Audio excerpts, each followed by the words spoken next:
So hi guys, welcome back to my YouTube channel. So in today's vlog, I'm going to do unboxing.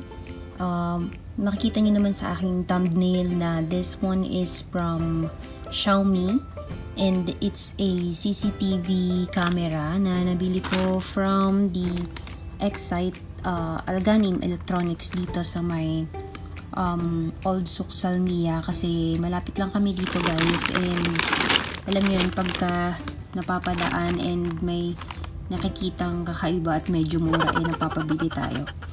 So wag na nating patagalin guys. Disclaimer lang guys, this is not a sponsored video. Share ko lang tong nabili ko from Alganim nga kasi matagal ko na kasing isa to sa mga aking wishlist. And without further ado guys, please keep on watching. Actually guys, matagal ko na itong nabili. I think parang August pa ata or mid of September, I'm not so sure, pero last 2 months, siguro August nga. Kasi that time medyo meron akong extrang pera. So ito, nabili ko na nga siya. Actually guys, nabuksan ko na to kasi chinek ni Habi dahil nga nagpaalam ako sa kanya nung binili ko to. Ayan, teka, medyo mahirap mag-unbox kasi kapag isa lang yung gamit mong kamay. So bear with me kasi hindi ko hawak yung wala akong tripod na gamit. Saglit lang guys, balikan ko kayo kasi na-stuck yung rito, yung camera. 12 seconds later. So ayan na nga guys, tinanggal ko na dun sa box kasi baka masira pa yung yung item. Ayan, buksan na natin siya. So ganito yung kanyang itsura. Ayan, naka-bend siya kasi mo siya parang na-rotate ba ang tawag dun. Ganun lang naman yan, na bebend siya, hindi pala rotate. Yung isang klase, yung parang bilog, yun ang naro-rotate. And yun ay medyo may kamahalan. Nasa parang 15 KD ito, nasa 12 point and a half lang. Parang ganun. I'm not so sure. And this one, hindi ko sure kung meron siyang sound kasi bakit may dun. Ito guys, so di ba parang yan, speaker. Tapos ito kailangan nyo siyang bilan ng SD card. Yan, hindi pa ako nakakabili. And ito yung camera niya. Yung kanyang resolution is 1080p. So, okay na rin. Malinaw na rin yan, I mean. So, basahin natin yung ibang rito. So, it's Mi Home Security Camera Basic 1080p. Gusto ko pambilin yung isa, yung katulad ng kay Anakay, yung oblong. Kaya lang that time wala kasing available, and then ngayon medyo kasi nagtitipid-tipid na ako, and kailangan ko rin kasi itong bilhan ng memory card, and kailangan ko rin siyang bilhan ng power bank kasi madali siya yung malobat. I mean, hindi pala siya madaling malobat guys kasi nga diba naka to, parang ito yung security CCTV mo. So 24/7 yan nakatutok dun sa kung saan mo man ilalagay itong camera na to. So kailangan niya ng power bank para hindi mo ma-miss yung mga what do you call this, yung mga footages ng iyong CCTV. Kasi hindi naman siya pwedeng idirektang isaksak sa electronics. So lang siya.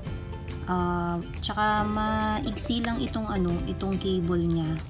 So ito pwede mo siyang isaksak sa mga adapter nung iPhone kung meron ka. Yan, ito. And then basahin natin yung nakalagay dito. Pasensya na guys, hindi ako marunong mag-describe ng mga ganitong items or high-tech na gamit kasi hindi naman ako techie. So ayan nga, ito yung user manual, and hindi na natin iisa-isahin kasi kailangan kong i-download itong QR code. Ayan, please download and install. Kailangan ko siyang i-install sa isa kong phone para matry ko na rin to. And I will try to do another video para mapakita sa inyo kung effective ba tong si Xiaomi Home Security Camera. So, basahin na natin yung kanyang product overview kasi hindi ko alam yung mga kanyang parts. So, yung gilid na nakikita nyo dito, try natin i-check din sa actual niya. So, ito is micro SD card slot. Ayun, yung parang pinaka-memory niya. And then, tama nga ako, ito yung speaker and then sa ilalim yung power slot. Dun mo ilalagay yung pag mag-charge ka. And then, meron pala siyang microphone, guys. Ayun, hindi ko pa tinatanggal kasi yung plastic. So, nandun siya sa ibabaw ng lens. And meron siyang indicator sa ilalim. Hindi ko pa tinatanggal kasi yung plastic. So, ito yung microphone, tapos indicator siguro ng battery niya. Kung kailangan nyo nang recharge. And then, ito naman yung reset hole kapag siguro kailangan nyo nang i-reset yung mga i-record niya. Yan.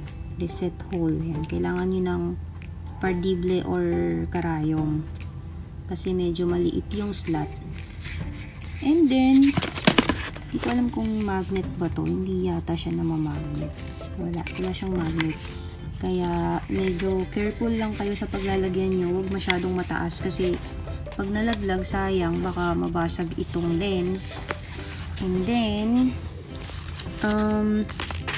ayun nga, yung indicator, kapag blue, it's light on siya, connected, device status is normal.